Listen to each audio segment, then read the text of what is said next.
Salut à tous, c'est Pauline. Je reviens avec un podcast. Ça fait un moment que j'en ai pas fait. La photo a plein de choses différentes, donc je sais pas si vous me connaissez, si vous allez me découvrir, enfin voilà. Mais je suis ravie de revenir un petit peu par ici et d'accorder du temps à vous expliquer tout ce que j'ai fait en couture, etc. Ça fait 1 an et demi, je pense que j'en ai pas fait, puisque le dernier c'était début 2018. La faute à un changement de boulot, une vie bien provenante, etc. Mais j'avoue que ça me manque en fait de raconter vraiment ce que j'ai cousu, comment je l'ai fait, les problèmes que j'ai pu avoir, etc.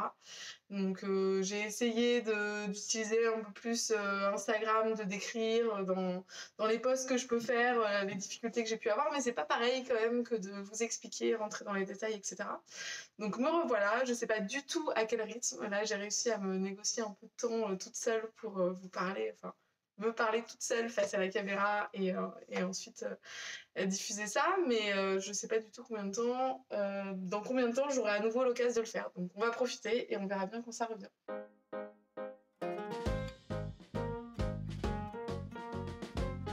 Alors la première chose dont je voulais parler, c'est ma dernière cousette, qui est cette veste.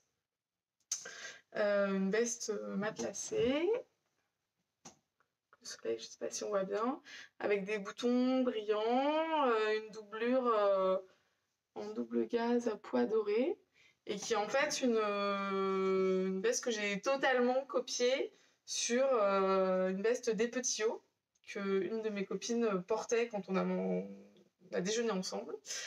Et en fait, j'ai flashé dessus. J'ai trouvé vraiment que l'association blanc matelassé avec les boutons dorés et l'intérieur double gaze était vraiment hyper réussie. Donc, je vais vous montrer la version des Petits Hauts. Donc, voilà la veste. Je sais pas si vous allez bien voir dans l'écran en haut, surtout qu'il y a pas mal de soleil. Voilà. Vous voyez qu'on est quand même sur une veste matelassée avec une encolure V. Voilà. Et donc, j'ai tout copié pour arriver à avoir exactement le même résultat avec les boutons dorés qui sont devant. Alors, il y a plusieurs choses. Donc, quand j'ai vu la veste, en fait, j'ai directement pensé à la M comme miroir, qui est donc un patron de M comme Marie, qui est hyper utilisé sur la communauté couture, je pense, parce que c'est un patron assez versatile. Je pense qu'à partir du patron, on peut faire vraiment beaucoup de choses.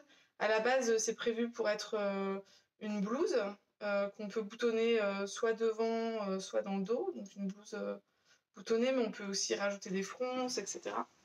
Donc voilà, il y a cette version-là, ou avec des fronces en bas, boutonnées devant tout simplement. Et il y a aussi des versions boutonnées dans le dos. Donc il y a beaucoup de possibilités avec cette blouse parce qu'elle offre en fait les deux versions, soit boutonnées devant, soit boutonnées dans le dos. Quand c'est boutonné dans le dos, du coup il y a des pinces devant et pas de pinces dans le boutonnage. Et à l'inverse, quand c'est boutonné devant, les pinces sont sur le boutonnage devant. Donc c'est vraiment deux versions différentes qui sont fournies dans le patron. Et en fait, moi, je me suis dit pourquoi pas l'utiliser en veste. Donc je me suis assurée quand même que je prenais une taille qui était dans laquelle j'allais avoir un peu de marge parce que forcément le tissu matelassé, ça allait prendre plus de place. Et donc j'ai tracé, je pense, une taille L que j'ai élargie au LL en bas. Juste pour être sûre que je sois à l'aise. Mais finalement, quand j'ai coupé la veste, pour l'avoir vraiment format veste et pas format blouse qui tombe peut-être un peu plus sur le pantalon, j'ai recoupé 5 cm sur la M comme miroir. Donc je dirais que vraiment pour avoir une veste, il faut peut-être recouper un peu en bas et puis allonger les manches parce que c'est des manches 3/4. Et donc j'ai allongé là de 15 cm et c'était parfait, j'ai rien enlevé à la fin. Enfin, j'ai rien enlevé, j'ai fait la couture et c'était fini. Donc j'ai fait... Ah non, si, j'ai fait plein de modifications en fait. Je suis en train de me dire parce que la veste n'est pas doublée à la base, puisque c'est une blouse. Donc elle prévoit en fait le devant de partie qui va se boutonner, et puis une parmenture pour faire justement la finition jolie autour de l'encolure et devant sur la patte de boutonnage. La parmenture, du coup, comme c'est sur une blouse, qui est prévue, elle est assez fine. Je vais vous la montrer.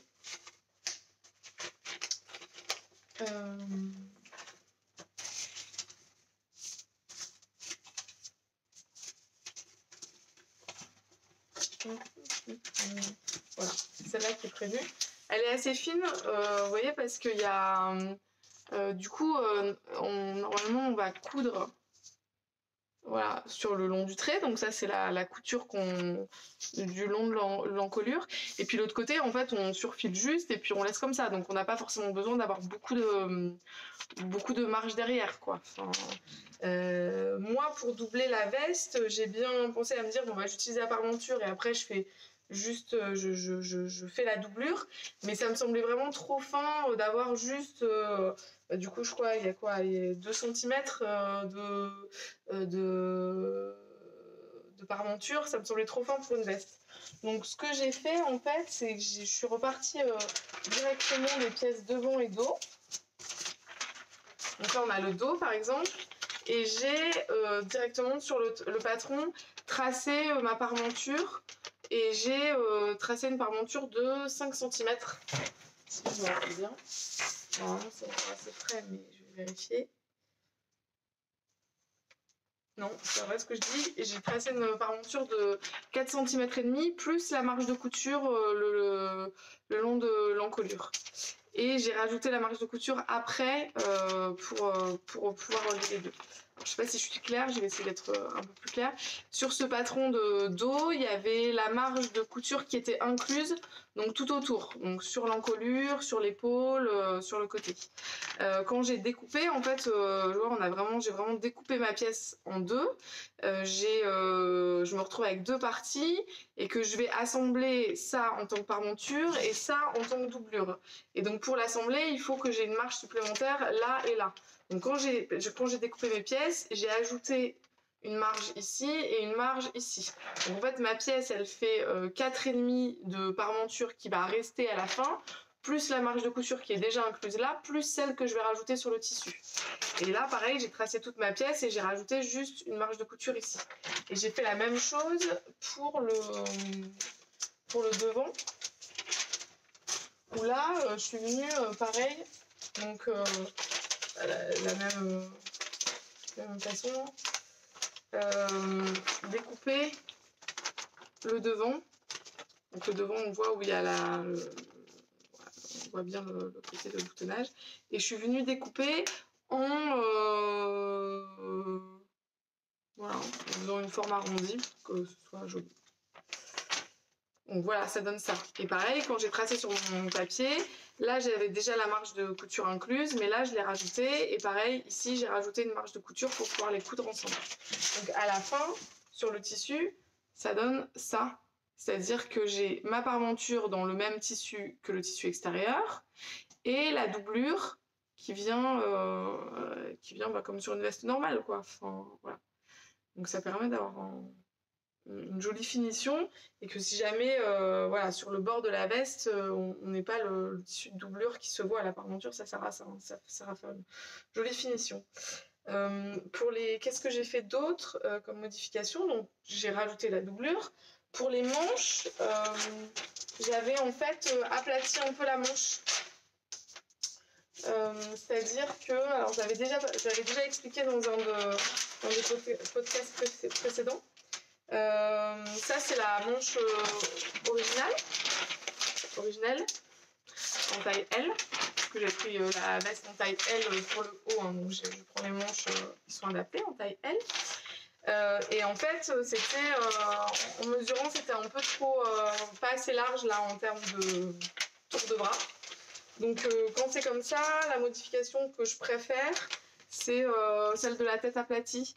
Donc c'est-à-dire qu'en fait, je prends mon patron de manche original, je le pose et je le fixe sur le point milieu haut. Et ensuite, en fonction de combien de centimètres je veux agrandir, donc là j'ai dû agrandir, allez, ça a l'air d'être 1 centimètre de chaque côté, je décale légèrement, donc je fais pivoter, vous voyez, je le fais pivoter comme ça, dans ce sens-là, et je viens retracer la courbe en fait. Du coup, on se retrouve avec la même longueur exactement, donc en termes d'embu, etc., on va avoir la même chose. Et par contre, en fait, on va avoir une plus grande distance entre ici et le milieu.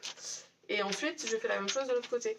Donc, hop, je décale, je trace, et ça me donne la manche qui va être, alors, je ne sais pas si vous le voyez bien, mais elle va être légèrement aplatie, en fait.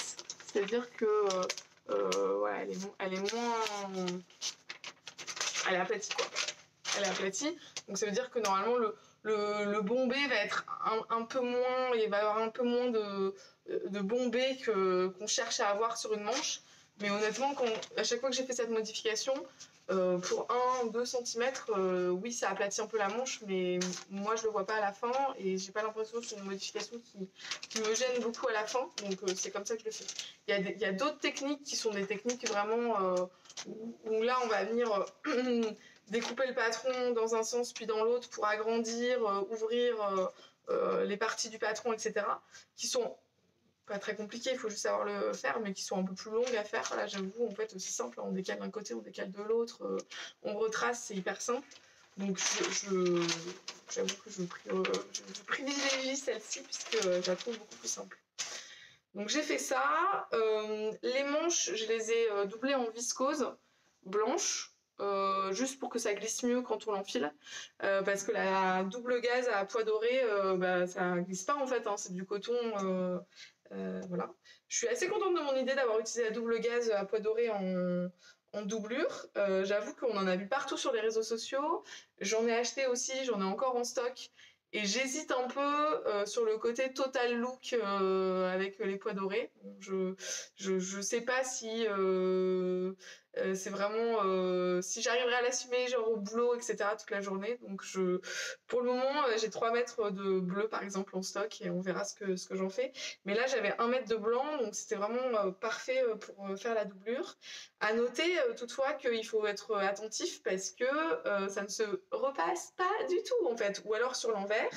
Et d'ailleurs, on peut voir ici sur le côté, j'en ai fait les frais en voulant repasser pour aplatir bien ma couture de côté. J'ai cramé des petits pois dorés. Je sais pas si on les voit. Bon, heureusement, je m'en suis aperçue tout de suite, donc ça reste assez léger. Mais bon, c'est toujours rageant quand on a envie de faire quelque chose de parfait, ne pas réussir. C'est honnêtement assez peu visible, hein. Enfin, c'est parce que je le sais, et maintenant vous le savez aussi, mais sinon c'est peu visible. Les petits bouts. Alors, le jersey matelassé, j'en ai pas parlé. Je cherchais vraiment un matelassé qui soit pas un matelassé à carreaux, parce que je trouve que le matelassé carreaux, il est très joli, mais il fait quand même un peu plus classique. Voilà, donc je voulais twister un peu la veste quand même pour pas me retrouver avec quelque chose de trop classique. Et je trouve que celui-là, donc sur la version des petits hauts, c'est un matelassé à rayures en fait. Donc j'ai pas trouvé, mais j'ai trouvé ce matelassé à écailles sur le site Atelier de la Création et que je trouve très joli. Alors en le recevant, j'étais un peu dubitative. Je vais essayer de montrer le tissu.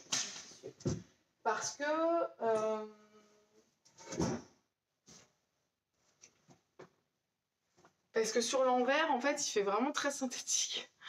Bon bah voilà, pourtant j'ai commandé, j'avais fait attention au jersey de coton parce que je voulais pas justement ce rendu synthétique pas beau.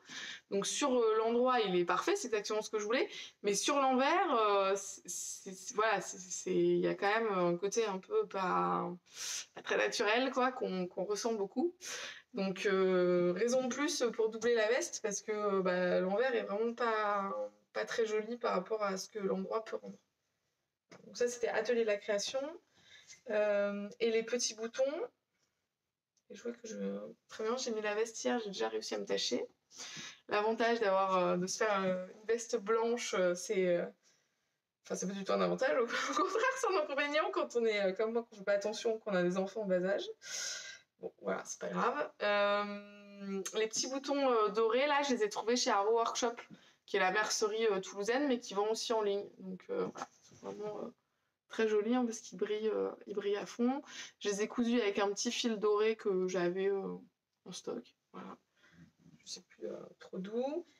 Et je pense que c'est tout ce que j'ai à vous dire dessus. Ah non, j'ai fait les boutonnières là avec ma machine, hein, donc de manière hyper classique. Et j'ai utilisé pour la première fois quelque chose que je venais de recevoir de chez Racol, qui s'appelle colle anti-effilochage. Donc qui est vraiment une colle qui est... ça veut se... Non, je sais pas. Qui est... eux, ils le conseillent vraiment pour les boutonnières. Donc j'avais vu ça, j'avais vu passer ça sur Instagram, je me rappelle plus qui en avait parlé. Donc ça m'avait intéressé, sachant que moi avant je faisais la manip, je mettais déjà sur mes boutonnières un peu de colle, je mettais de la colle à bijoux, en me disant que voilà, ça renforçait un peu le côté accru du tissu, parce que quand on fait une boutonnière, en fait, on vient ni plus ni moins que couper accru entre les deux zigzags de boutonnière qu'on a fait. Donc pour peu qu'on ait un tissu qui s'effiloche un peu ou quoi, on peut avoir un rendu qui est un peu moins propre. Donc moi je mettais de la colle à bijoux, ça marchait, ça marche beaucoup mieux en fait. Hein. Je trouve vraiment que là, ça a renforcé, on sent que ça a un peu durci la boutonnière. Vraiment, il y a zéro petit fil qui dépasse. Zéro petit fil qui dépasse. Donc, je pense qu'en termes de durabilité, etc., on est vraiment pas mal. Voilà pour cette veste. Je pense que j'ai plus rien à en dire, si ce n'est que je l'adore. Et que j'ai quand même galéré hier pour trouver avec quoi j'allais la mettre comme t-shirt en dessous. Parce que les t-shirts blancs que je peux avoir, c'est pas exactement le même blanc. Et ça, j'aime pas. Donc, je me dis qu'il me reste un peu de double gaze à pois doré comme ça. Et que je pourrais peut-être me faire un petit t-shirt, un petit Scooty tout simple. Je sais pas si vous connaissez le Scooty. Si, parce que si vous m'avez déjà regardé, vous le connaissez. C'est ce t-shirt tout simple, mais qu'on peut faire, qui a la particularité de pouvoir être fait en tissu chaîne et trame, c'est-à-dire en tissu non extensible. Donc je me disais que ça serait pas mal peut-être d'avoir juste le petit t-shirt, sachant que quand on porte la veste, on voit pas du tout la doublure. C'est pas forcément gênant d'avoir le t-shirt dans la même matière que la doublure, et ça permettrait d'avoir le petit rappel doré qui irait bien avec. Donc ça, c'est un prochain projet, voilà, on va dire.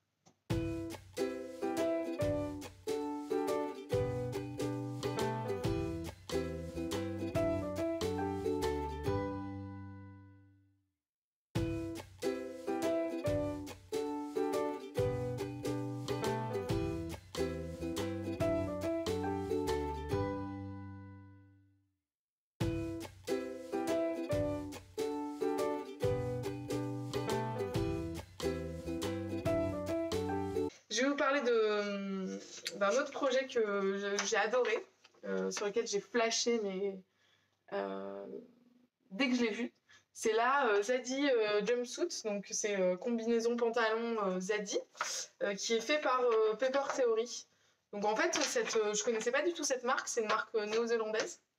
Et puis je suis tombée au hasard d'Instagram sur quelqu'un qui postait cette combi, et que j'ai trouvé juste canonissime. Vraiment, je trouvais que ça rendait hyper bien, donc j'ai commencé à regarder, j'ai suivi Paper Theory, etc. J'ai vu plein de versions qui avaient été faites.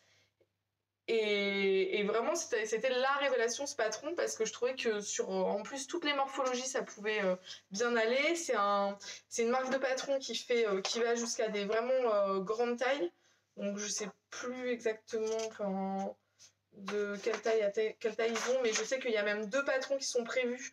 Un qui doit correspondre à peu près au 36-44 dont on a l'habitude, et un autre qui part de 46 jusqu'à je sais pas quelle taille. Donc c'est vraiment très inclusif au niveau des tailles. Et j'ai commencé, donc là dès que je l'ai vu, je l'ai acheté. J'ai commandé du lin noir pour faire une première version en me disant... J'avais jamais porté de combi pantalon avant, je trouvais que ça n'était pas forcément le plus flatteur pour ma morphologie, sachant que j'ai le haut plutôt fin et vraiment le bas plus imposant, dirons-nous. Donc c'était pas hyper... Enfin, quand j'en essayais, c'était pas hyper flatteur, donc c'était pas quelque chose qui m'avait donné envie de coudre parce que bah, le rendu final, j'étais pas sûre de le porter. Mais là, j'étais vraiment motivée, ça m'avait vraiment plu. J'avais l'impression en plus que voilà, je voyais des versions sur des grandes tailles qui me donnaient aussi envie de le faire, etc. sur le rendu. Donc j'ai commandé un lin noir en me disant, bon, je prends moins de risques quand même, genre avec du noir, j'arriverai quand même sûrement à quelque chose qui me plaira plus. Et j'ai fait la version manche courte, puisqu'il y a une version où il y a les manches en plus. Il y avait Chloé de Mix and Sew qui l'avait cousu aussi, et quand j'ai posté sur Instagram, je vais la faire, est-ce que vous connaissez le patron, qui m'a conseillé de vraiment pas prendre une taille trop grande parce que elle taillait grand, elle l'avait fait et elle trouvait que sa taille est grand. Donc au final, je suis partie sur une taille plus petite que ce qui était indiqué par rapport au tableau de taille. Et du coup là comme ça, est-ce que je vais réussir à vous retrouver? Je sais plus. J'ai pas fait la même taille pour le haut et pour le bas, ça c'est sûr. J'ai fait... Ah oui, alors là je vais pouvoir le voir très bien. J'ai fait la taille... J'ai fait la taille... J'ai fait la taille 14 en haut et 16 en bas. Donc c'est les tailles... Je sais pas si c'est américaine ou anglaise. Je sais pas ce qu'ils font en Nouvelle-Zélande. C'est américain ou anglais. Je sais pas, c'est pas écrit. Bon, toujours est-il que moi j'ai fait 14 en haut, 16 en bas, donc au final c'était parfait. À savoir qu'il y a quand même un peu de marge parce que comme c'est une combi en fait qui se noue, bah voilà, même si c'est un peu grand, il suffit de nouer un peu plus serré, c'est un cache-cœur, donc on noue un peu plus serré et puis bah voilà, ça passe pas non plus. Voilà. Et puis le but de cette combi c'est quand même d'être assez à l'aise. Donc voilà la combi au final. J'ai trouvé vraiment que c'était d'une simplicité enfantine. Enfin enfantine, non, il faut que ça... Enfin voilà. Mais typiquement ça peut être des projets, un premier projet ou quelqu'un qui a pas trop d'expérience et qui veut quand même se lancer sur une grosse pièce. Je trouve que c'est parfait parce qu'il n'y a pas de fermeture en fait. Comme il y a ce système de cache-cœur, et ben en fait il y a rien, il y a pas de fermeture éclair, il y a pas de boutonnière, il y a rien de spécifique. Donc c'est assez accessible, vraiment très accessible. Je trouve qu'en plus, bon alors après il faut comprendre l'anglais, mais c'est très bien détaillé. Les schémas, enfin quoique il faut peut-être même pas comprendre l'anglais parce que les schémas sont assez clairs, sont vraiment clairs.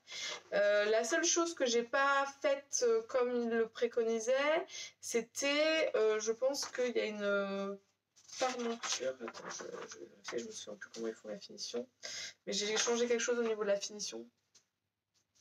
Oui, non, ils font pas une parmenture, mais ils font le biais, ils proposent de faire le biais dans le même tissu. Donc ils coupent le biais et ensuite ils plient le biais et après ils le font. Bon, honnêtement, là moi j'avais pas le courage, donc j'ai juste pris un biais Liberty noir, donc ça c'est un Liberty Capel noir.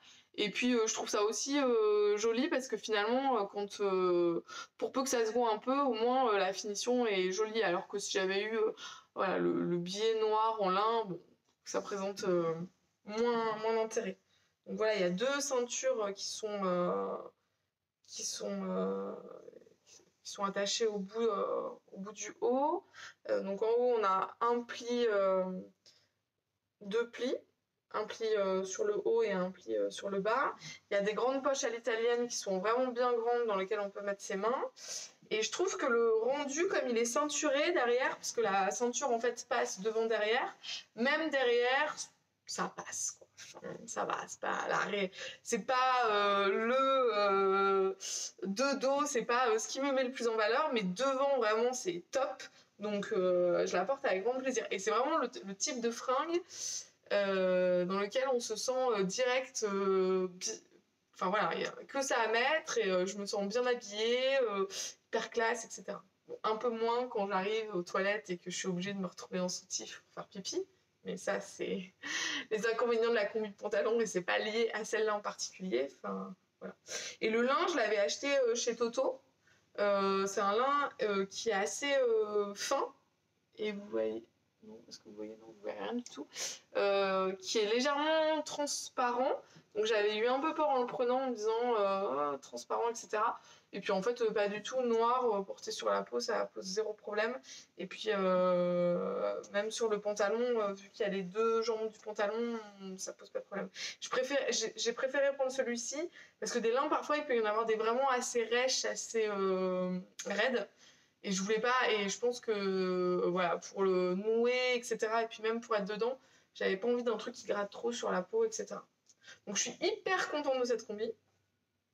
Je l'ai essayé avec ma veste petit haut, alors ça va trop bien ensemble, enfin si ce n'est que j'aime pas trop le côté blanc-noir, mais ça c'est moi. Donc je pense sérieusement m'en refaire une très vite. J'aimerais bien me faire une version camel un peu, enfin caramel plutôt. Mais je trouve pas de lin de cette couleur. Donc si jamais vous avez des plans, n'hésitez pas à mettre un petit commentaire en me disant il y a du lin camel, caramel, enfin voilà, il y a un peu ce marron chaud, marron beige chaud là, je me verrais trop bien avec une combi comme ça et je pourrais la porter là avec la petite veste des petits hauts sans aucun problème. Voilà. Mis à part le biais, j'ai rien changé, j'ai fait zéro modif. C'est assez rare pour être noté. Et vraiment, ça tombe hyper bien. Donc, je vous recommande ce patron. Et vraiment, c'est facile. Je l'ai cousu en une soirée. Hein. Enfin, je me suis couchée tard. Mais c'est-à-dire, j'ai découpé les pièces, etc. Et je m'y suis mis à 20h30. Et je pense qu'à minuit et demi, j'avais fini complètement la combi. Donc, c'est assez rapide à coudre. Enfin, rapide.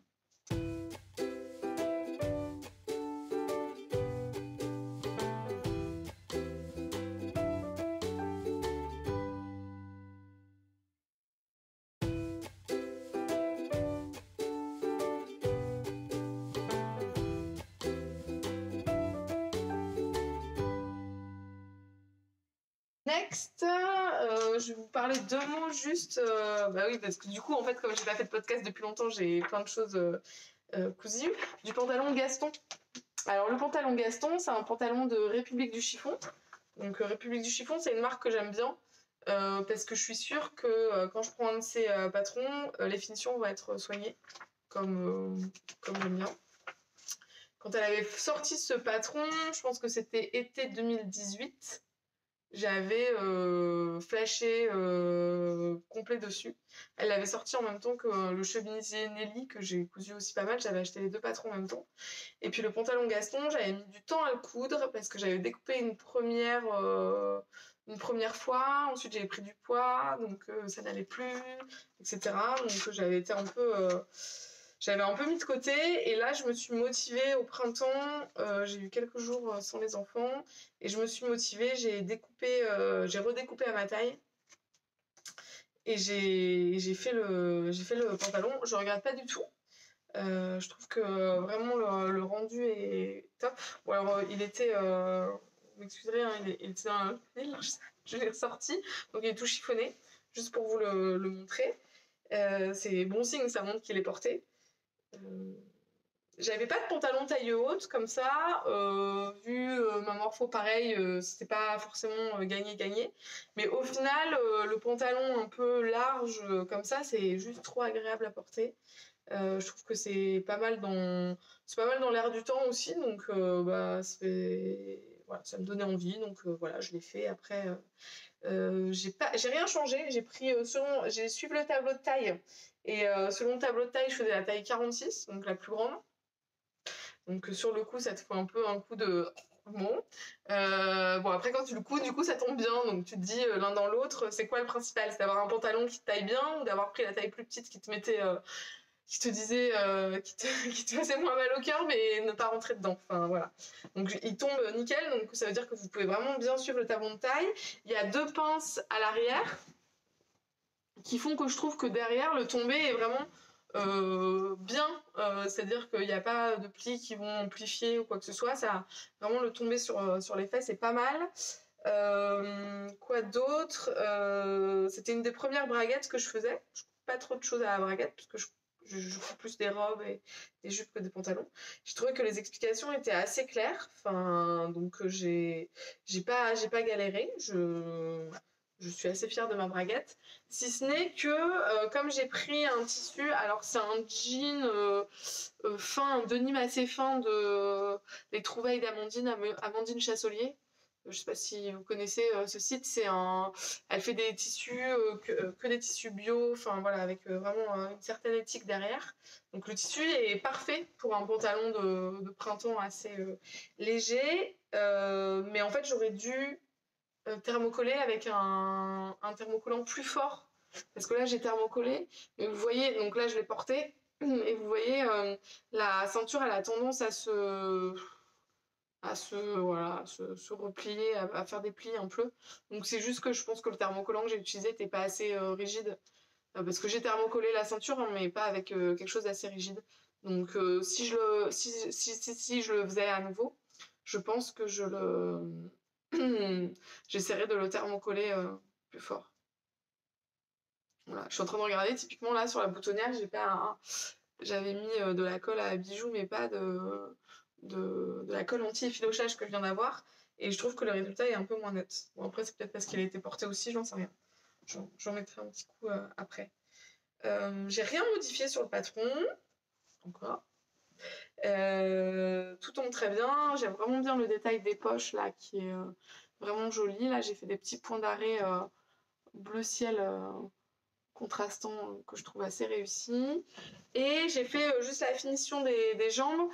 Comme le pantalon était assez souple, je me suis dit que plutôt que faire un ourlet classique, j'allais faire un ourlet au biais avec un biais assez rigide. Donc pas un biais... En gros, pour moi, les biais rigides, c'est tous les biais, sauf les biais Liberty et les biais Jersey, quoi.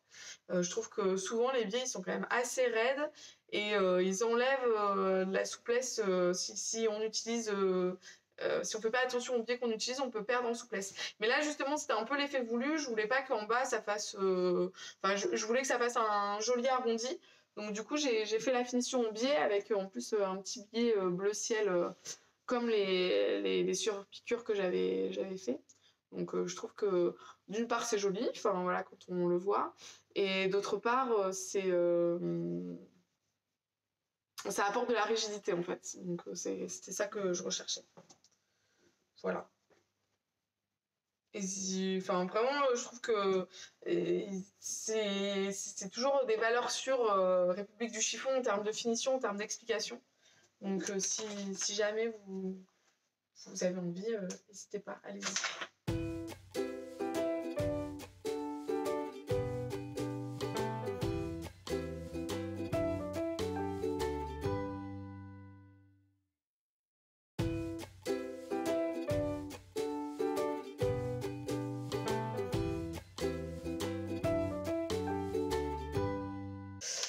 Le prochain gros projet que j'ai cousu, c'est la veste. Je me suis recousu une veste magnésium. Je m'étais cousu il y a 2 ans, je crois, un trench que je mets beaucoup, un trench mi-long bleu marine sur lequel j'avais vraiment passé du temps. J'ai mis des pattes de boutonnage, des bas volés, machin, etc. Qui est impec, qui tient très bien la route, que je porte souvent, etc. Et là, en fait, j'avais au printemps le mariage de mon frère, qui est un mariage surprise. Je ne savais pas que j'allais au mariage de mon frère, je pensais que j'allais au baptême civil de ma nièce, mais bon, peu importe, je voulais une tenue habillée, et donc j'avais dans l'idée, donc quand j'avais imaginé ma tenue, bon, baptême civil, je voyais pas ça comme une tenue de mariage, genre un petit peu moins habillée. Donc je m'étais dit pantalon Gaston, je venais de coudre, et je vais me faire une veste vraiment un peu plus habillée. Le baptême / mariage était à Lille, donc en avril, il faisait pas hyper... Enfin, pas prévu d'avoir des températures de ouf, donc j'avais prévu de me faire un manteau qui allait avec. Donc j'ai fait ce manteau, cette veste magnésium, dans un tissu Malia Kent, que j'adore. Malia Kent, c'est une boutique de vêtements, je pense, qui vend aussi des tissus à Paris, dans le 12e, je pense. Je suis pas sûre, mais voilà. J'y suis allée il y a quelques années, en même temps, je pense en 2017, en même temps que... Bon, je sais plus, peu importe. on s'en fiche en même temps. J'y suis allée il y a quelques années, j'avais acheté du tissu chez eux. Ils vendent pas mal, en fait, ils vendent des chutes, des coupons de ce qui leur sert plus pour faire les vêtements, etc. Donc c'est plutôt des bons plans parce que c'est des beaux tissus. C'est vraiment tissu style un peu haute couture, etc. Toujours dans ce style-là, c'est-à-dire vraiment beaucoup de couleurs et puis avec voilà, des fils qui vont passer les uns dans les autres, etc. Donc c'est pas très cher pour les coupons. Et il y avait aussi des rouleaux de tissu. Et j'avais craqué sur celui-là, je trouvais les couleurs magnifiques, donc j'avais acheté 2 mètres.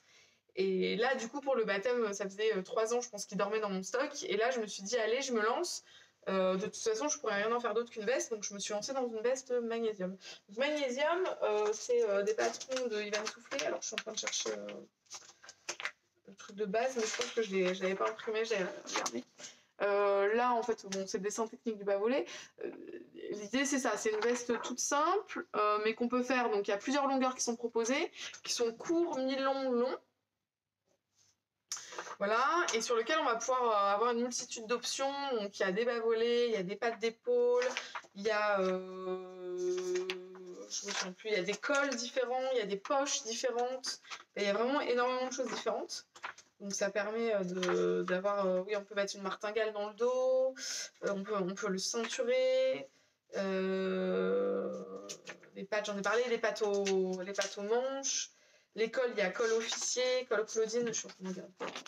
Col officier, col Claudine, col tailleur. Enfin voilà, donc au final, vraiment à partir d'un seul patron, on peut arriver à dire à peu près tous les types de vestes ou de manteaux, plus ou moins.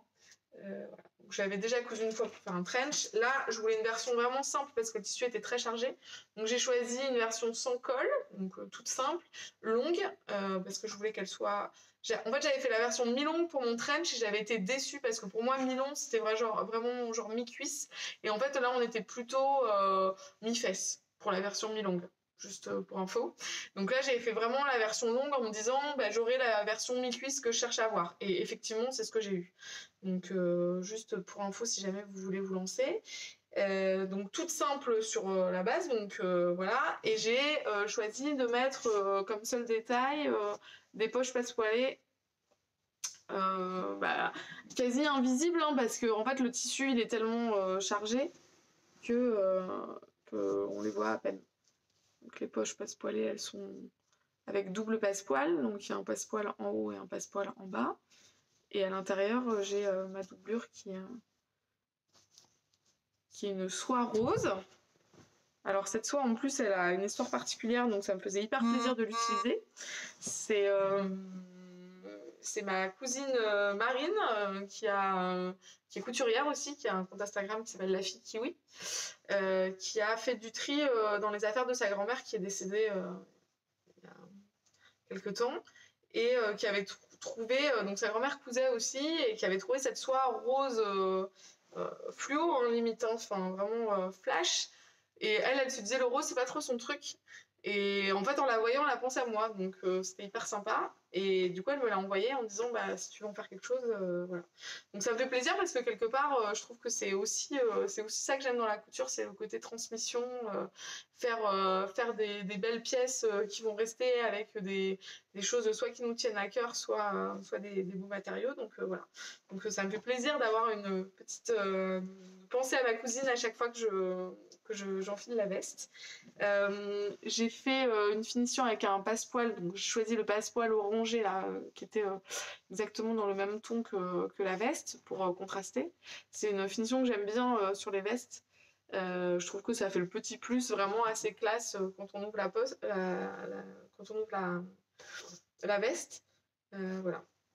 Rien à dire sur les patrons Ivan Soufflé, pareil, il y a énormément d'explications. Alors, si ce que je dirais juste, c'est qu'il y a tellement d'explications que moi, au bout d'un moment, je trouve ça trop. Donc, en général, j'utilise le descriptif simplifié. En fait, dans ces patrons, elle fournit les instructions complètes, détaillées, qui sont... pour avoir une couture épaule, il y a une page, quoi. j'exagère, mais voilà. Mais quand on est débutant, je pense que c'est hyper utile. Et elle donne aussi des instructions simplifiées, où là, vraiment, mais ça va pas être simplifié par rapport aux finitions. C'est juste simplifié dans le sens où elle explique un peu plus vite. Donc moi, ça me va très bien, puisqu'on garde le même niveau de finition, mais on passe un peu plus vite sur chacune des choses. Il y a des gens qui vont aimer avoir beaucoup de détails. Moi, j'avoue que je préfère quand ça va un peu droit au but. Même si là, quand je vous parle, des fois ça dérive et ça part sur d'autres choses, mais n'empêche, quand je couds, j'aime bien que ça aille droit au but. Donc j'ai suivi les explications, c'est vraiment hyper clair. La veste est prévue pour être doublée, hein, donc là, pour le coup, la parmenture est comprise. Il y a la doublure, pareil, etc. Il y a rien à faire de particulier. Il y a un petit pli creux qui est prévu pour l'aisance dans le dos. Rien à dire de particulier. Et les poches passe-poilées, là, comme ça, c'était les premières que je faisais. Donc autant dire que j'étais pas non plus hyper... J'avais fait déjà passe-poil simple, mais là c'est un passe-poil double. Et j'étais pas hyper... Mais voilà. Mais en fait, sur un tissu, je vais dire hein, honnêtement, hein, sur un tissu mou comme un lainage, ça permet quand même, je pense, une certaine tolérance à l'erreur. Et au final, je trouve que le rendu de mes poches est quand même... bien. Mais par contre, je suis pas sûre que ça aurait rendu aussi bien sur un tissu, genre, si vous savez, quand vous faites ces poches-là, ça peut être aussi à l'arrière d'un pantalon, sur une toile de coton, etc. Et là, je pense qu'il faut être ultra minutieux. Bah, je l'ai déjà été là, hein, mais je pense que le tissu aide à la fin à avoir un joli rendu. Je pense que si vous prenez un tissu qui a vraiment, enfin, qui est pas mou, qui est assez rigide, pas comme un lainage, quoi, comme une popeline ou j'en sais rien, ou n'importe quoi, un twill ou quoi, il va falloir vraiment être minutieux et couper à pile exactement au bon endroit. C'est très bien expliqué, donc pas de souci particulier pour le faire, voilà. J'avais pas mis de bouton, j'avais pas mis de fermeture, parce que mon idée c'était un peu la veste qu'on porte comme ça ouverte. Bon, dans les faits, en fait, il faut que je pose des pressions parce que ça m'énerve quand je la mets. C'est qu'on est en demi-saison quand même parce que ça reste une veste. Et parfois en demi-saison, bah, j'ai envie de fermer ma veste quand même parce que j'ai froid.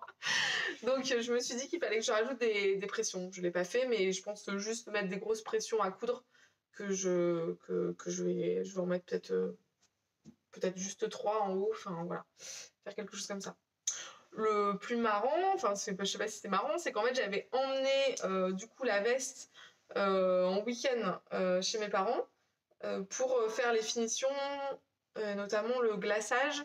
Alors quand j'en avais parlé sur Instagram, il y avait plein de gens qui connaissaient pas le glaçage, donc c'est quelque chose qui est expliqué aussi dans les instructions de Ivan Soufflé. Ça va être le fait d'attacher la parmenture, là le haut de la enfin là c'est pas une parmenture, c'est juste la veste qui est repliée, mais d'attacher cette couture là au manteau, mais sans que ça se voit de l'autre côté, de manière à ce que la doublure elle puisse pas se voir en fait. C'est-à-dire qu'en fait là on a fait une couture pour attacher la doublure avec le manteau, et en fait on est venu le remettre comme on voulait, donc replier un peu pour que ce soit pile comme on veut. Donc vous voyez dans la finition ça donne ça, donc c'est le tissu extérieur qui est replié sur l'intérieur. Et pour que ça bouge vraiment pas et que ça parte pas vers le bas, enfin vous voyez c'est cousu ici, c'est-à-dire c'est attaché. Et ce attaché en fait c'est un petit point à la main entre ici et l'extérieur du manteau. Sauf que l'extérieur du manteau, pour pas que ça se voit, il faut vraiment faire un point invisible, donc qui prend les premières fibres, on va dire, du tissu, et pour pas que ça se voit. Et comme ça, à la fin, on a quelque chose qui se tient pas. Vous glacez aussi les...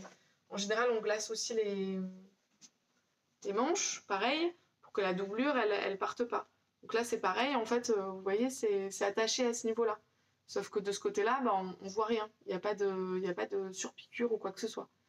On a attaché par l'intérieur du tissu la marge de couture en fait avec le tissu. Si c'est pas clair, cherchez glaçage sur internet. Je pense qu'il y a Pauline Alice qui l'explique aussi assez bien, peut-être dans des tutos sur internet. Ce que j'ai pas dit tout à l'heure sur ma veste des petits hauts et que j'ai fait aussi sur celle-là, c'est que j'ai pas de surpiqûre, donc sur la veste des petits hauts non plus. Je vais vous montrer sur l'autre veste, ce sera plus visible parce que le tissu là il est vraiment trop chargé. Donc j'ai pas de surpiqûre sur la finition, c'est net. Mais par contre à chaque fois j'ai sous-piqué. Donc c'est-à-dire j'ai fait une piqûre entre la parmenture et la marge de couture. Ce qui permet en fait vraiment au tissu, le tissu il va pas se déplacer, il va avoir tendance à se caler bien sur le pli. Et sans surpiqûre, ça permet à la parmenture vraiment de rester collée à la marge de couture et donc de rester au bon endroit. Donc c'est une finition qui est pratique. Parce que du coup, sur l'endroit, c'est pas propre, parce qu'une surpiqûre, ça peut être propre aussi, mais c'est sans surpiqûre, c'est une finition propre sans surpiqûre, et on a juste la sous-piqûre qui est de l'autre côté. Donc sur un côté non visible. Donc j'ai fait ça aussi là-dessus. Voilà. J'ai oublié la veste en faisant le glaçage chez mes parents. Et du coup, je l'avais pas pour le mariage. Qui est un baptême, voilà. Donc en fait, je m'en suis aperçue. Alors vous allez dire, si tes parents ils avaient qu'à l'amener.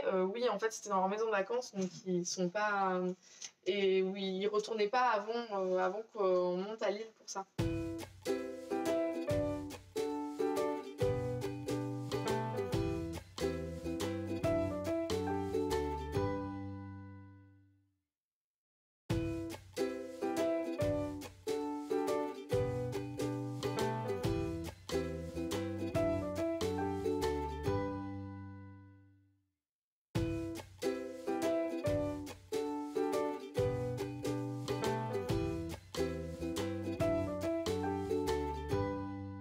Donc finalement, je me suis cousue une autre tenue.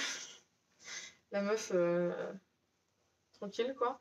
Et je me suis cousue, en fait, cette veste, qui est une veste... Ça fait 3 vestes, là, que je vous montre. Veste un peu gilet, hein, je dirais. Enfin, voilà. Alors, je sais pas si on voit bien. C'est une veste croisée,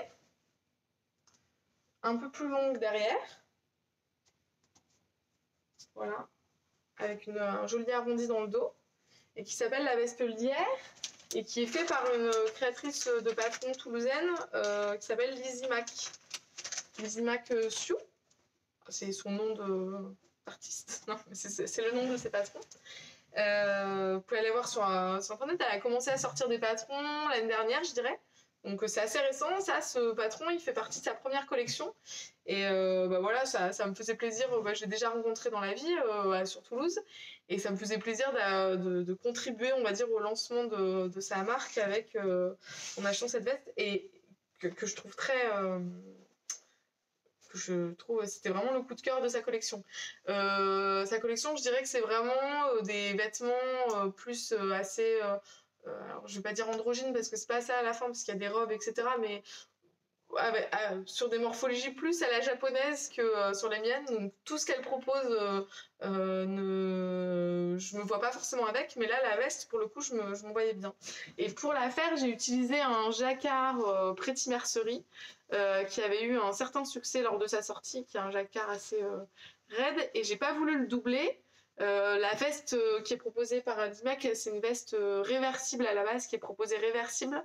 Donc en fait, où on a vraiment un endroit, un envers, et on peut la porter dans les deux sens, avec des liens à nouer, en fait. Du coup, ça fait vraiment un cache-cœur qu'on noue avec des liens.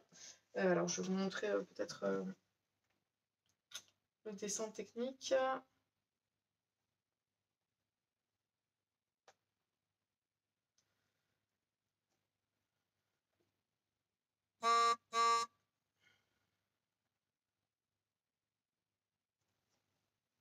Alors voilà, le dessin technique qui est fait à la main. Donc c'est ça, c'est la petite veste comme ça.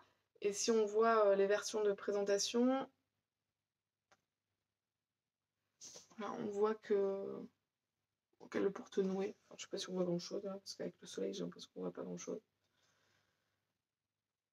Voilà, c'est une veste nouée, elle est prévue pour être nouée à la base.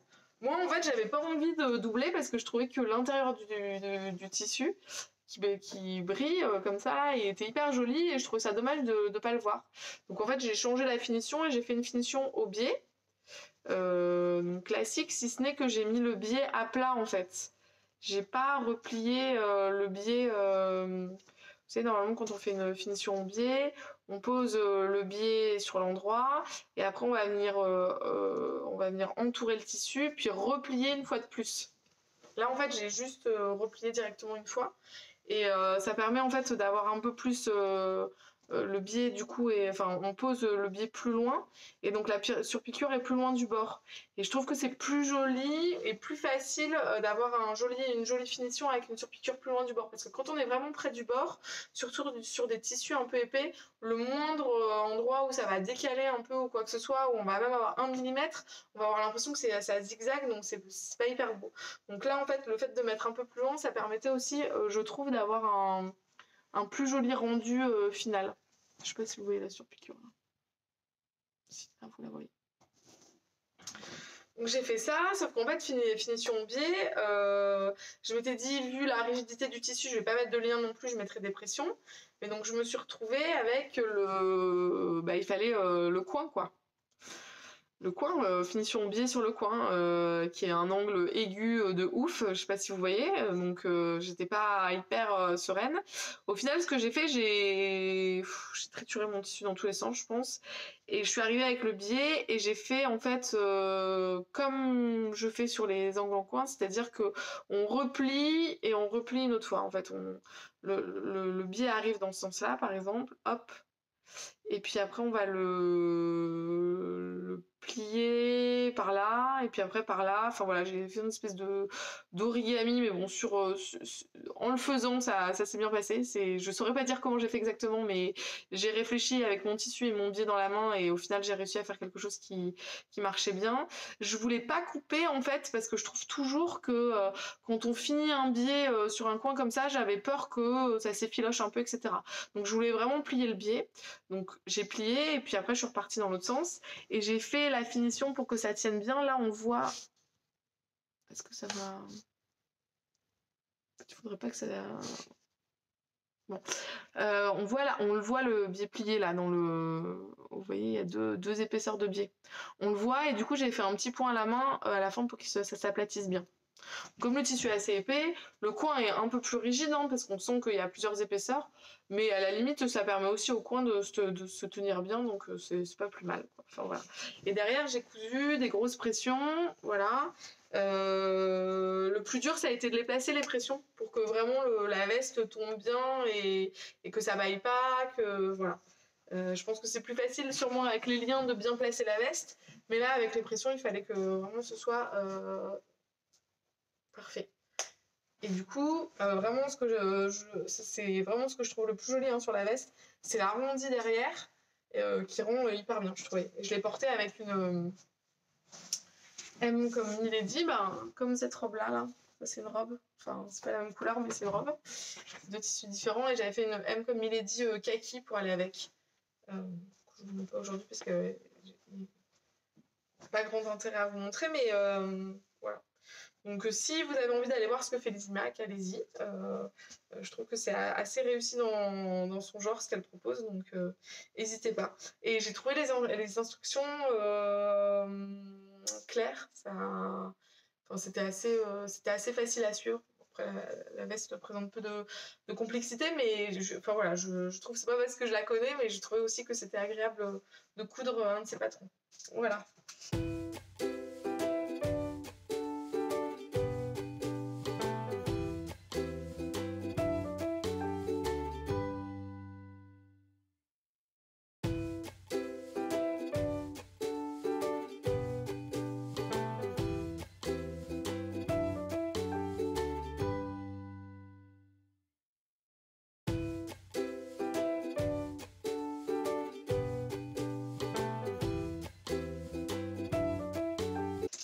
c'était hier.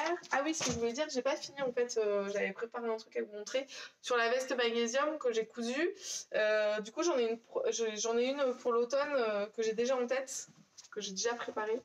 Donc ouais, j'ai tout préparé. Je voudrais me faire une veste kaki. Donc j'ai trouvé un truc assez épais kaki, en coton épais kaki. Une gabardine kaki, voilà, c'est ça le mot que je cherchais. Je vais faire la doublure parce qu'on ne se refuse rien dans un Liberty Abdel, je sais pas quoi, non, Adeladja, il s'appelle celui-là. Il s'appelle pas Abdeladja, je sais pas le dire, s'en fiche. Et les manches toujours en viscose pour que ça glisse. Donc là, j'avais une viscose kaki que je vais utiliser pour faire au moins les manches. Donc la jolie doublure en Liberty, mais vraiment les vestes, c'est plus simple pour entrer dedans. Et ça, j'avais récupéré sur une robe que j'avais il y a très longtemps. Et j'avais récupéré 2 épaulettes là, comme ça. Et en fait, je sais plus quoi, en rangeant, je me disais que je me verrais bien avec une petite veste kaki, mais avec un peu style militaire. Je pensais faire un petit col officier. Et puis les petites épaulettes, mais épaulettes strass, parce que militaire, mais pas trop quand même, quoi. Enfin, voilà. Et sûrement les pattes, enfin, voilà. Une veste kaki. Donc ça fait partie, ça fait partie des futurs projets que j'ai envie de faire. Donc normalement, je sépare dans les podcasts, mais là, on sent que c'est pas très planifié. Enfin voilà, vous m'en voudrez pas à la fin. Si j'ai réussi à dire tout ce que je voulais, c'était pas mal déjà. La dernière chose dont je voudrais parler comme patron, c'est la couture pour enfants. Donc je sais que ça concerne pas tout le monde, ça intéresse pas tout le monde, mais du coup je vais essayer d'être rapide. J'ai cousu pour mon fils le t-shirt Isaac, qui est ici, de la Maison Victor. Donc la Maison Victor, c'est le magazine La Maison Victor. Je trouve que vous connaissez peut-être parce qu'il commence à être pas mal connu. C'est vraiment, je trouvais leur sûre. Je lui ai cousu du coup 2 t-shirts, donc un comme proposé en bicolore avec une petite poche, et un tout simple uni parce qu'il fallait un t-shirt vert pour la fête de l'école. Donc j'ai cousu un t-shirt vert parce que j'ai un jersey vert. Donc voilà. En fait, pendant longtemps, j'ai pas cousu pour mes enfants en mode bon voilà, je préfère coudre pour moi. Dernièrement, je suis pas mal dans une réflexion aussi sur où est-ce que j'achète, la fast fashion, machin, etc. Donc, si vous êtes sur les réseaux sociaux, je pense que c'est des thèmes qui reviennent et voilà. Et donc autant pour moi, j'achetais plus trop rien dans les boutiques, autant pour mes enfants, je continue à le faire. Je trouve que c'est un peu dommage, sachant que je sais coudre et que j'ai pas non plus besoin tout le temps de coudre des millions de choses pour moi, même si j'en ai envie, bien d'accord.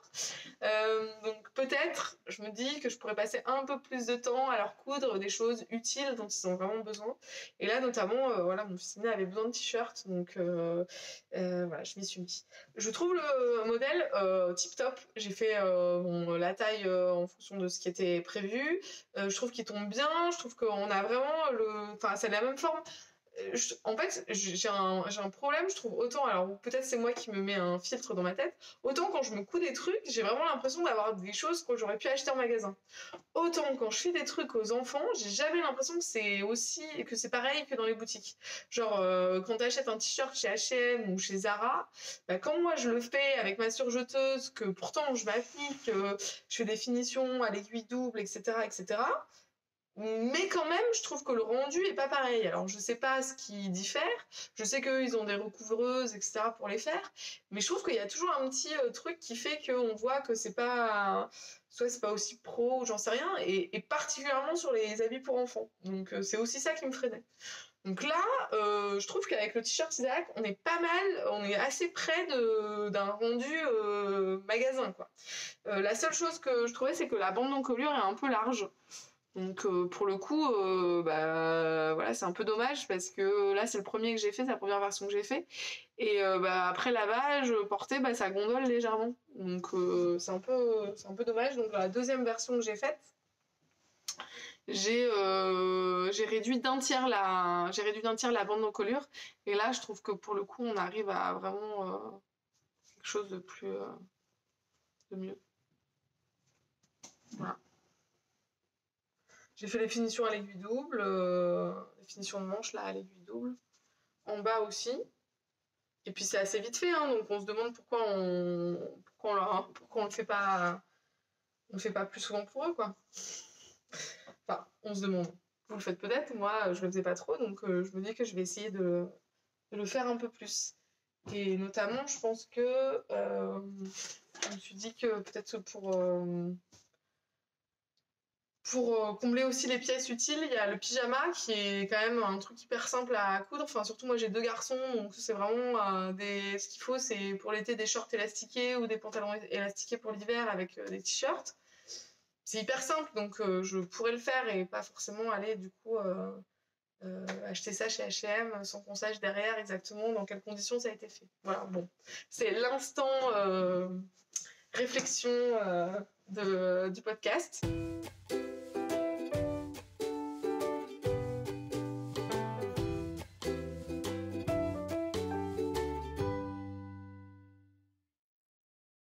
On va continuer du coup avec les projets que j'ai. Là, je vous ai montré tout ce que je voulais vous montrer que j'ai cousu. Maintenant, je vais vous montrer les projets que j'ai en tête et j'en ai pas mal.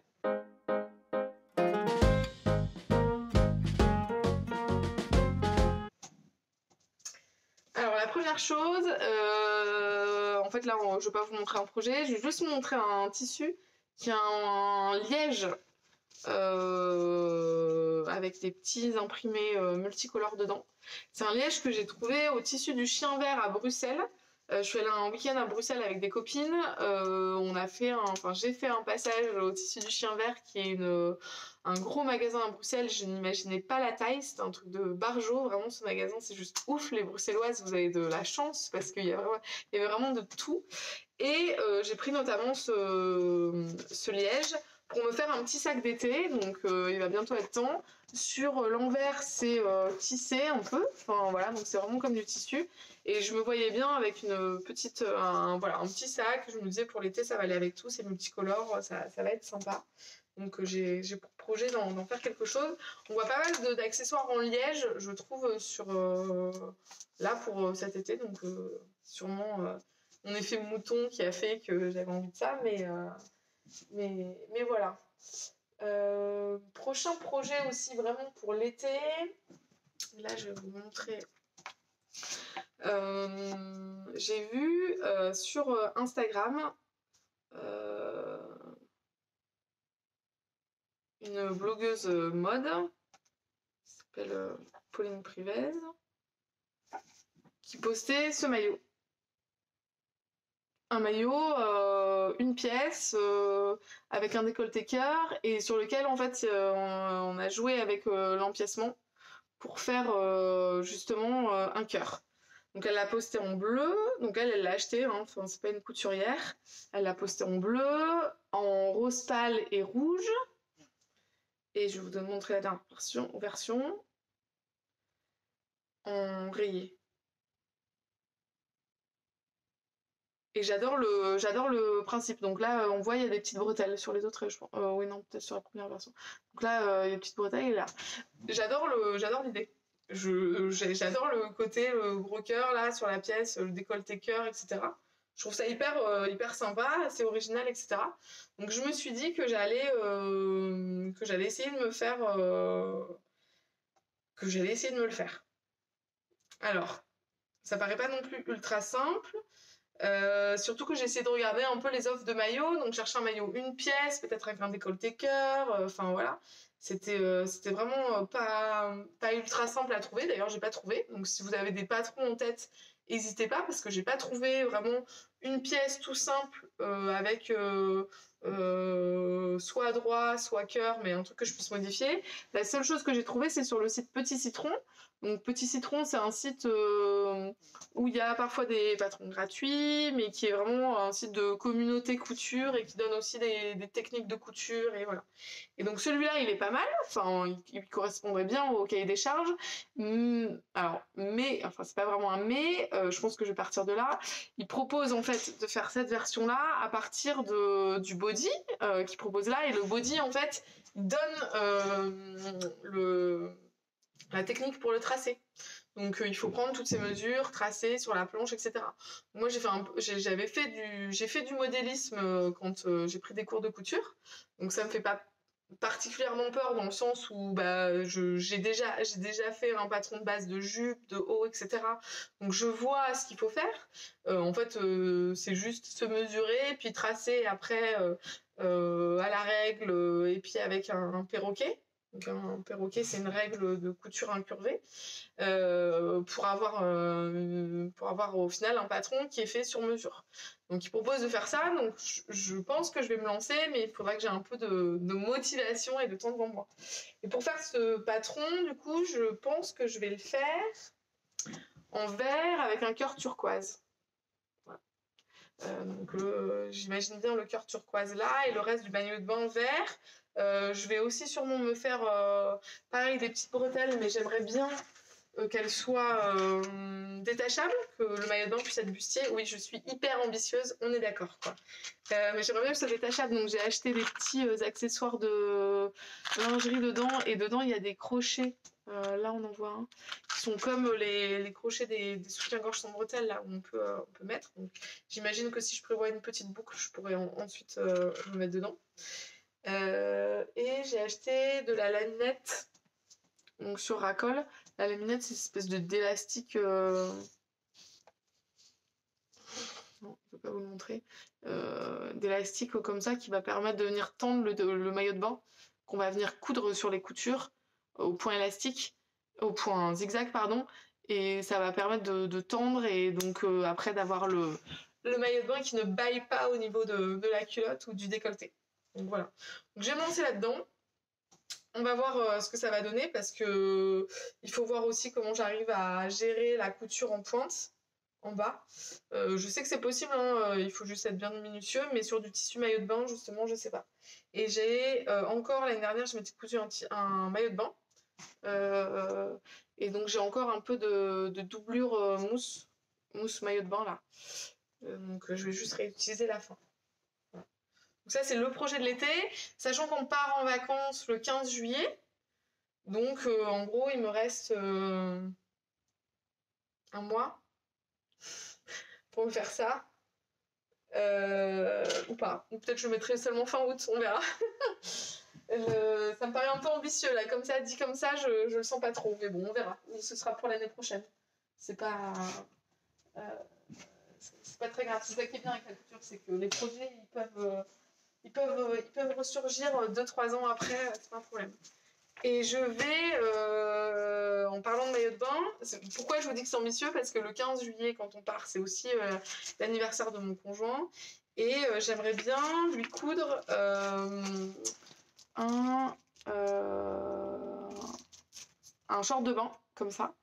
Donc je sais que cette forme-là, c'est une forme qu'il aime bien. Je lui avais déjà plus ou moins montré pour voir si ça pouvait aller, il y a quelques temps. Et j'ai trouvé ce tissu, qui est un tissu vraiment short de bain, donc qui est un tissu chaîne et trame, pas extensible, hein, à la différence de celui que j'ai montré là pour maillot de bain, qui est vraiment un lycra hyper extensible. Là, c'est voilà, du chaîne et trame. En fait, pour tout vous dire, l'année dernière, j'avais déjà prévu de lui faire un truc, je lui avais proposé, on avait regardé ensemble, il avait vu ce tissu, il avait dit « Ah ouais, parfait !» Et puis, rupture de stock, il m'en avait plus assez sur Bimerserine. Et là, j'ai trouvé sur Butinette. Donc quand je l'ai vu, je me suis dit « Bon allez, c'est un signe, je le prends et j'essaye de le coudre. » J'ai aussi pris le même tissu maillot de bain. Donc maillot de bain plus short de bain, je sais pas si vous voyez un peu les maillots, les shorts de bain type Quicksilver ou des trucs comme ça là. C'est vraiment une matière bah voilà, qui sèche vite, mais une matière maillot de bain mais pas extensible. Et j'ai pris le bleu marine assorti et je verrai bien comment je joue sur les découpes.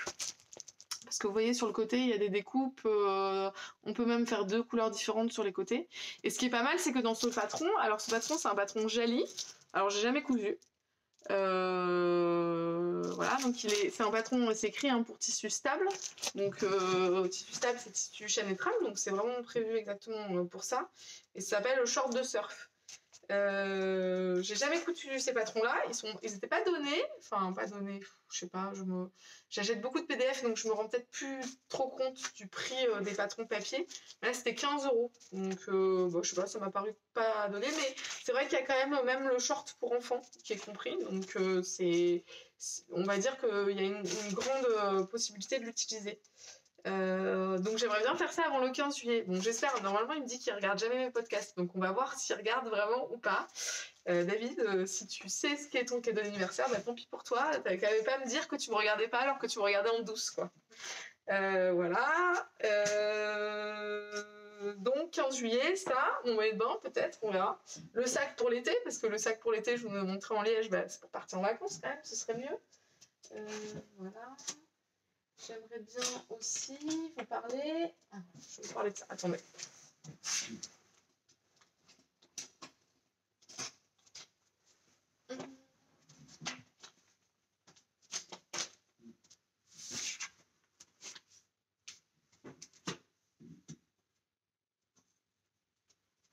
J'aimerais bien vous parler de ce tissu. Alors ce tissu, c'est juste une merveille. Je l'ai trouvé à la mercerie de La Rochelle. Je suis allée à La Rochelle un week-end, j'ai ma belle-sœur qui y vit. Et je suis passée à la mercerie de Pauline.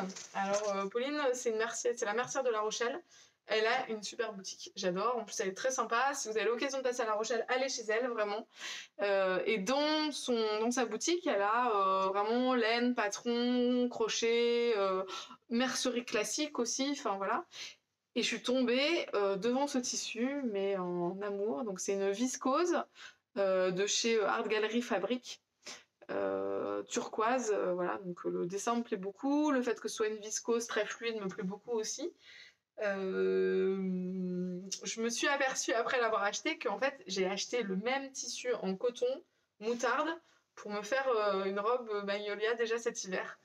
Donc la meuf est juste folle, en fait elle se rend pas compte qu'elle rachète le même tissu mais dans une autre couleur, pas dans la même matière aussi. Mais bon, ça veut bien dire qu'au moins le tissu me plaît, quoi. Je suis assez constante dans mes trucs. Et ce que je veux en faire, c'est... j'ai un mariage cet été. Et je veux me faire une robe dans le même esprit que la dernière collection de Make My Lemonade. Donc Make My Lemonade, c'est une marque de patron, mais aussi de prêt-à-porter, qui est lancée par Lisa Gachet. Et elle a lancé, bon, il lance des collections capsules, enfin, c'est-à-dire il n'y a pas beaucoup de pièces qui sont prévues, et ils font ça à toutes les saisons. Et là, dans la dernière collection, ils ont sorti des robes. Alors les tissus en plus, je trouve que les tissus sont canons.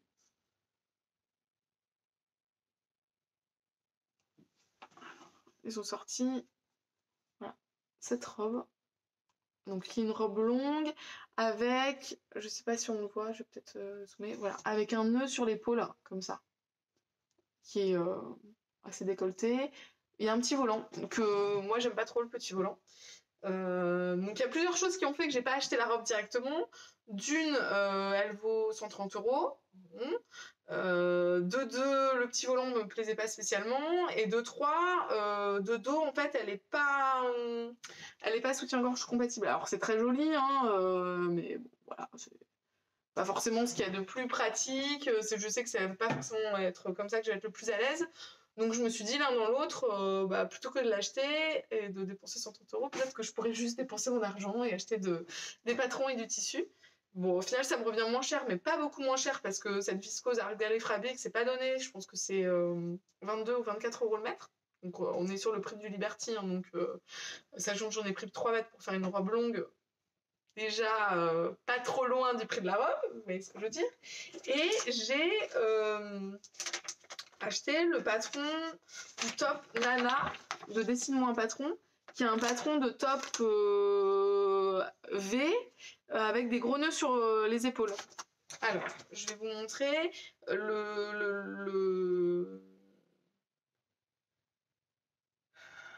le patron, il est prévu vraiment, ça fait vraiment des gros nœuds. C'est plus gros que ce qui est prévu sur Make My Lemonade. Donc j'ai hésité. En fait, j'ai acheté le patron quand j'ai vu une version qui était cousue par Cindy. Cindy, c'est une couturière qui a fait cousu main.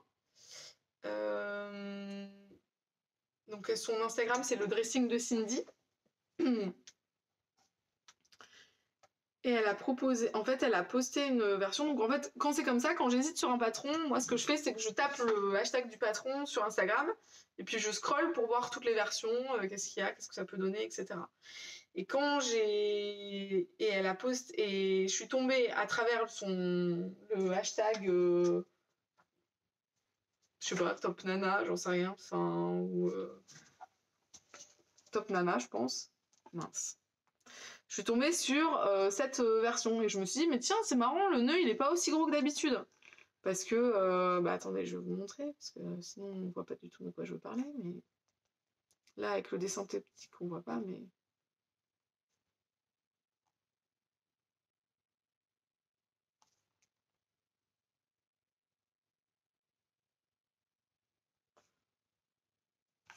voyez ça fait vraiment un gros nœud quoi, vraiment gros, un peu plus gros. Alors c'est joli hein, je trouve en top, mais en robe je l'imaginais pas trop. Donc c'était un peu gros pour ce que je voulais. Donc je suis allée, quand j'ai vu défiler celui-là, j'étais en train de me dire, ah bah non, c'est un peu gros, c'est pas ce que je veux. Et là, je tombe sur ça. Je me dis, ah, mais c'est pas mal ça, le nœud, il est exactement à la taille que je voudrais. Et en fait, Cindy, elle est top parce qu'elle propose le tuto pour modifier le top Nana. Donc elle est partie de celui-là avec le gros nœud. Et dans ses stories permanentes, elle propose le tuto pour réduire le nœud et avoir un plus petit nœud. Et au final, elle s'est fait une robe comme ça. Donc avec les nœuds en haut, levés, etc. Bah voilà, c'est exactement ça que je veux, moi, c'est cette robe-là. Et alors de dos, je vous montre ce que ça rend de dos. Donc il y a le nœud, et puis dans le dos, le top, il est décolleté V comme ça. Donc ça le rend en plus soutif compatible. Parfait. Donc j'ai acheté le top Nana, je vais faire la modification comme ce que propose Cindy de Cousumain. Et en bas, je vais juste, je pense, alors elle partait directement sur de la fronce, mais moi je pense que je vais prendre le bas toujours de la même comme il est dit. J'adore cette robe, hein. Donc avec, là on a une ceinture et derrière c'est plissé, long et voilà. J'aime bien cette robe parce que je trouve que c'est vraiment exactement l'ampleur que j'aime bien sur une robe longue avec les fronces, etc. Et dans ce tissu-là. Donc le tissu est pas transparent, donc j'ai pas besoin de la doubler, ça va me faire une robe vraiment légère. Je pense qu'avec les nœuds, ça va rendre vraiment joli. Je vais juste doubler, enfin je voulais dire, je vais pas doubler la partie jupe, mais par contre je vais doubler le haut pour avoir une jolie finition et que les nœuds, pareil, ce soit joli des deux côtés quoi. Donc voilà, donc j'ai trouvé ce tissu, je le vois hyper bien, je m'imagine bien avec des pompes roses, des grosses boucles roses, voilà. Ça va être parfait, c'est un mariage le 15 août, donc normalement il va faire chaud, donc il n'y a pas de raison que, dans le sud, hein, et il n'y a pas de raison que je ne puisse pas mettre cette robe. Donc voilà, autre contrainte avant le 15 août, me faire cette robe. J'ai beaucoup de contraintes. Et en fait, j'ai pas que cette contrainte, puisque j'ai également accepté de faire la robe de ma maman, qui vient en mariage aussi, puisque c'est le mariage de mon cousin. Et dans le dernier La Maison Victor que j'ai acheté, j'ai vu la robe Lise. Je vais vous mettre la grande page au lieu de mettre la miniature, ce sera un peu plus intelligent. J'ai vu la robe Lise, et quand je l'ai vue, la robe Lise, ça m'a fait penser à ma maman. Parce qu'elle aime bien les coupes amples, un peu comme ça. Voilà, ça me fait penser un peu type robe cosse, vous voyez, toujours des lignes pures, mais assez structurées, etc. Et le dessin technique, c'est ça, donc c'est vraiment tout simple. C'est une robe qui est prévue pour être faite en double gaze, n'importe quoi, en jersey, donc avec des matières extensibles. Mais j'ai vu sur Instagram, en tapant hashtag LiseLMV pour trouver tous les gens qui avaient cousu ça, j'ai vu une personne qui l'avait fait en... Parce qu'en fait, en le voyant, je me suis dit, ah mais je vais trop la coudre pour ma maman, ça lui irait trop bien, etc. Donc j'étais partie à fond. Et puis en tombant, je regarde un peu sur les différentes versions qui peuvent exister. Et en arrivant sur les différentes versions, je sais pas ce qu'on fait mon iPad, il est dans les deux sens, je comprends pas, mais peu importe. je vois qu'il y a une personne, donc je vais essayer de retrouver, je me souviens plus de son nom, donc c'est pour ça que j'aimerais bien le retrouver aussi, qui l'a cousu en double gaze, mais genre trop beau. Donc je me dis, mais top. Donc j'ai écrit un petit commentaire en disant, est-ce que ça passe au niveau de l'encolure? Elle me dit, oui, oui, pas de problème. Vous allez voir sa photo. Donc elle s'appelle By Lady Lafay.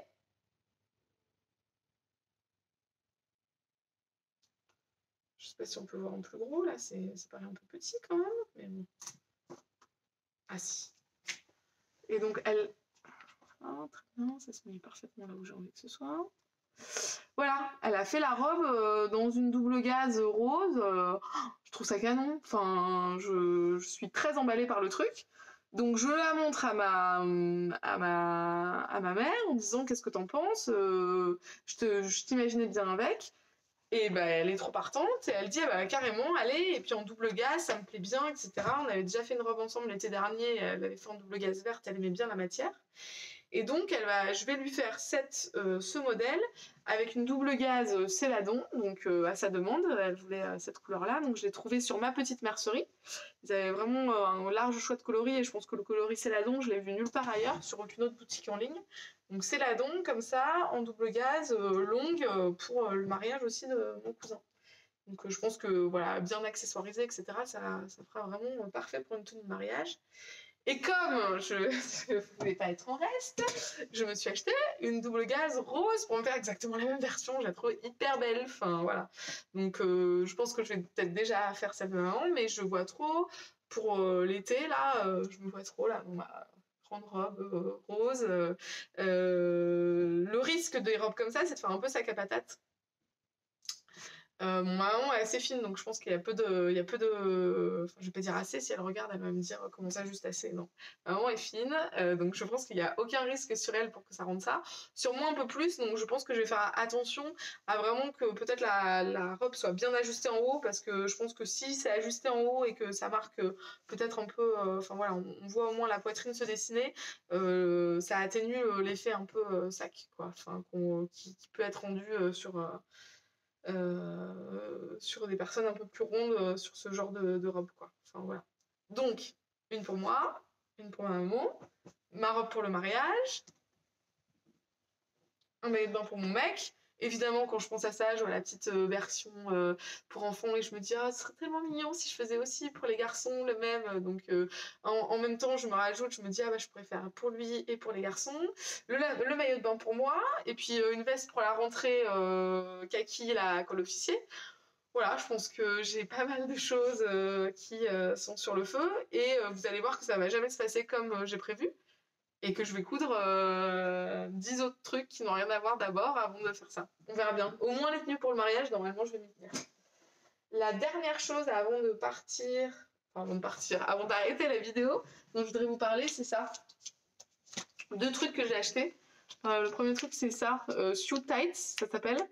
En fait, pour vous avouer, j'ai commandé sur Racole, notamment le patron Jali là, de short de bain.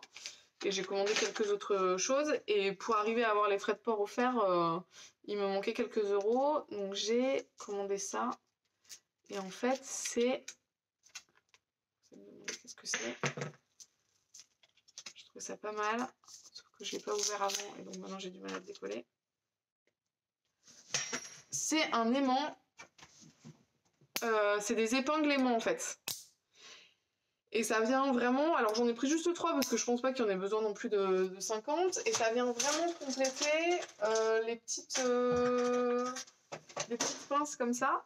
Donc ces petites pinces-là, elles sont nickel pour quand on travaille du cuir ou le liège par exemple, pour tous les tissus où on va pas vouloir faire de trous avec des épingles ou bien ça va marquer. Vous pouvez utiliser les petites pinces comme ça pour tenir le bord. Donc ça tient bien. Sauf que des fois, on a besoin d'épingler, mais pas sur le bord. Enfin, je veux dire, ça marche bien si on est au bord, sinon c'est galère. Et donc, en fait, ils proposaient ça. Donc c'est juste 2 parties qui sont aimantées. Et en fait, on met des 2 côtés du tissu à l'endroit où on veut épingler et hop, Du coup, ça les tient ensemble. Et je trouvais ça pas mal pour... voilà, je trouvais ça pas mal juste en gadget. Je trouvais que ça complétait bien. Les pinces, je m'en sers souvent sur des tissus justement que je veux pas abîmer ou que je veux pas trouver. Donc, et j'ai déjà eu le coup de me dire, ah mais je peux pas mettre la pince au milieu, c'est pas pratique, et tout. Donc de faire un peu, de galérer, de faire comme je pouvais. Donc je trouve que ça complète bien. Donc j'en ai pris juste 3 et ça coûtait 10 euros. Après, on peut en prendre 10 plus. C'est eux, là, j'ai l'impression qu'ils disent aussi qu'on peut l'utiliser sur les bords. Bah oui, on peut utiliser que ça, hein, si on veut, c'est pas un problème. Moi, les épingles, la plupart du temps, ça me suffit. C'est juste au cas où, quand j'ai avoir des trucs un peu compliqués. Et la deuxième chose dont je voulais parler, et je vais m'étrangler, c'est ce livre, Création zéro déchet, de Camille Binet Désert, qui a son compte Instagram, c'est Lila Cam. Et c'est un livre qui va donner plein d'idées pour faire des créations qui vont soit aider au zéro déchet, soit qui vont aider à recycler, ou les deux. Donc dans le livre, il y a plein de trucs comme des pochons, des sacs à baguettes, des étuis, des pochettes, des bivraps, des tawashi, des carrés, enfin voilà, plein de choses qui sont plein de choses qu'on trouve déjà en tuto sur le net. Soyons clairs. Mais quand j'ai vu le livre, j'ai hésité à l'acheter et en fait j'ai trouvé ça top d'avoir tout au même endroit parce que souvent c'est vrai, alors moi j'essaye un peu plus à la maison dans une démarche, alors zéro déchet, loin du zéro déchet, hein, mais voilà, de changer nos habitudes sur plein de choses. Et je trouve ça pas mal d'avoir dans un livre plein d'idées de ce que je pourrais faire en cousant pour changer un peu notre quotidien. Et j'ai déjà utilisé pas mal de choses qu'il y avait dedans, notamment je me suis fait des carrés cirés, donc ça s'appelle aussi des bivraps là, qui permettent de remplacer l'alu et le cellophane, donc ça j'en ai fait. J'ai fait les attaches serviettes comme ça pour les garçons à table, parce que ils mettent plus de bavoir, mes fils ils sont trop grands, mais n'empêche que la serviette a coincé là, ça tenait jamais, c'était toujours galère. Et là c'est une idée hyper astucieuse de réutilisation de bretelles. Et en fait, elle réutilise les bretelles pour faire un attache serviette qui permet de vraiment bien tenir autour du cou. Alors bon, moi j'ai pas réutilisé des bretelles, je suis acheté des pinces bretelles et de l'élastique, mais au final, voilà, ça ne revient pas du tout à du zéro desséché, ça, donc c'est un mauvais exemple, mais voilà. J'ai appris à tisser les tawashi, donc je m'en suis fait quelques-uns pour la maison. Donc les tawashi, c'est des éponges tissées comme ça, qui peuvent remplacer les éponges. Il y a même des modèles de couches lavables. Qu'est-ce que j'ai trouvé bien? Bon, des lingettes, ça j'en avais déjà fait. Des serviettes hygiéniques, si ça vous intéresse. Un gant démaquillant. Alors en fait, moi j'avais acheté un gant dans le commerce, un gant démaquillant. Bon là, ça n'a plus rien à voir avec la couture, mais tant pis, je le dis quand même. Un gant démaquillant juste à l'eau, et en fait, ça démaquille trop bien.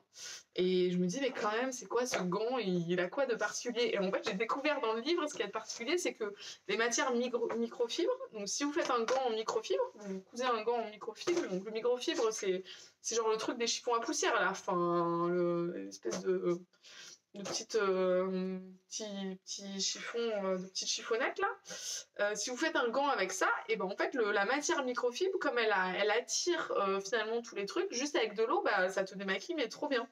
Donc je me suis dit, bah, quand le mien serait plus utilisable parce que soit trop vieux, soit trop sale ou quoi que ce soit, bah, le prochain je me le couds quoi. Très bien. Ce que j'ai trouvé bien, il y a la technique aussi pour emballer les cadeaux avec du tissu. Alors moi c'est un truc que j'avais fait à Noël et que je trouvais top, et maintenant je continue de faire comme ça. Donc plutôt que d'utiliser du papier cadeau, sachant que je suis couturière et que j'ai vraiment plein de chutes de tissus, je peux trouver dans mon stock des tissus jolis. Moi franchement là je voyais elle recoupait, elle faisait un truc bien carré, joli, avec des ciseaux cranteurs. Moi, la plupart du temps, je recoupe même pas ma chute et voire même je la récupère pour la remettre dans mon stock si jamais je veux en faire autre chose. Je plie, s'il y a des morceaux qui sont pas trop égaux, je plie pour à la fin avoir un carré, hop, j'emballe avec et c'est nickel, hein. Et voilà, et je pense que c'est à peu près tout ce que je vais montrer. Je vais vous montrer ça aussi parce que je trouvais ça hyper astucieux. Dans une manche de chemise, une vieille manche de chemise, faire le sac pour la baguette. Voilà, je trouve ça sympa. trouve ça sympa, original, etc. Et voilà, il y a plein de bonnes idées, même pour les pochons, à partir de vieux t-shirts, etc. Elle donne des idées que je trouve hyper astucieuses. Donc je vous conseille vivement ce livre. Je dis bravo à Ali Akam parce que je trouve que tout est bien expliqué, les photos sont jolies et les idées sont originales. Donc voilà. Je pense qu'on a fait le tour de tout ce que je voulais vous dire.